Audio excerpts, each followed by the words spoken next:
চেষ্টা করি সামনে মাথায় কাপড় দেওয়া সুন্দর কেন ভাইয়া?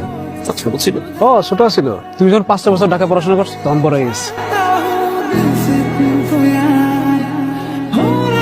লতা, এই লতা, কি রে তোর কি হয়েছে? তোর ধ্যান কোন দিকে? তেমন কিছু না, তুই আজকে কাজল ভাই দেখছিস খেতে কত সুন্দর করে কাজ করতেছিল। উনি ঢাকাতে কৃষি বিশ্ববিদ্যালয়ে পড়াশোনা করছে, অথচ কোনো অহংকার না। তুই যে ছোটবেলা থেকে কাজল ভাইরে লুকায় লুকায় দেখতি, এটা কিন্তু আমি জানতাম। কিন্তু উনি তো মনে হয় আমারে চিনেই না। কিন্তু ওই দিন যে আমরা ক্ষেতের পাড় দিয়ে আসতেছিলাম, ওই দিন তো দেখলাম কাজল ভাই তোর দিক থেকে চোখই সরাইতেছিল না।